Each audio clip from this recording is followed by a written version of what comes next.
For VideoGameSaga.com, this is Tony B. Welcome to the third episode of Retry, a second look at retro games. Today, I'll be discussing the 1988 NES classic, Bionic Commando by Capcom. You play as Rad Spencer, sent on a mission to fight the evil Imperial Army, and save your captured friend, Super Joe. Swinging your way through towns and war zones, you eventually uncover the Imperial's plot to resurrect their long-dead leader, Master D, who must be stopped. But the namesake of this game, though, is the bionic arm that can grab ledges, pull you up, and swing you across gaps and hazards.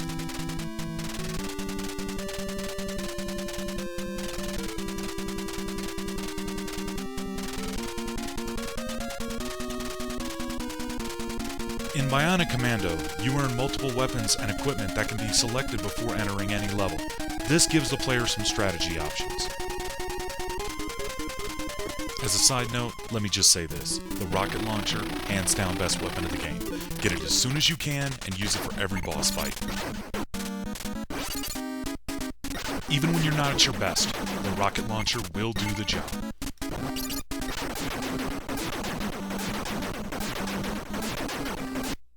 To mix it up, there are also short levels that you must fight your way through with a top-down perspective rather than the usual 2D side-scroll. You select stages from a world map, moving from location to location from your helicopter. Stages can be repeated and occasionally done out of sequential order, giving the game an unusual, non-linear feel that was very uncommon at the time. Rad Spencer could also level up his health bar by collecting experience in the form of bullets dropped from almost every enemy. The weirdest feature, though, of Bionic Commando's gameplay has to be no jumping. How crazy is that? No jumping. It really gives the levels of Bionic Commando a unique puzzle quality, making it one of the best exploration platformers ever made. What can you grab? How can you get to the boss room? Jumping in platforming style games was a standard feature, yet Bionic Commando left it out completely.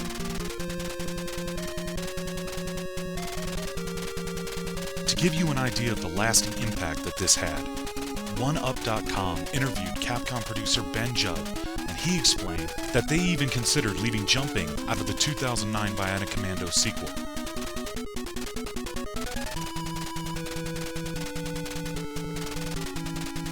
Ultimately, moving through the story, you're in for a surprise. The plot of the Imperial Army is to resurrect their lost leader, Master D, who looks just like Hitler. And if you've ever seen the Japanese version of this game, you already know why. Check out these screenshots of Bionic Commando and the Japanese version Hitler no Fukatsu Top Secret.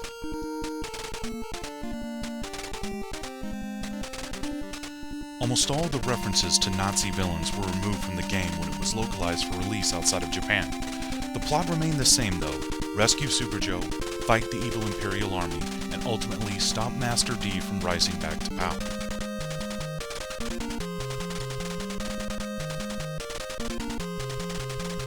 Given the mature themes of this game, many fans feel that this is the reason why there are currently no plans for a virtual console release of the NES Bionic Commando for the Nintendo Wii, regardless of its past popularity.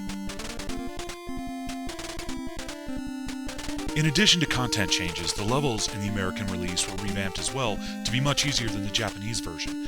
Either way you play Bionic Commando though, this game is a classic.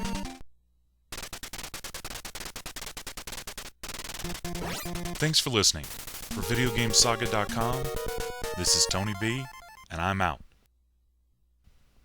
Retry? You know it.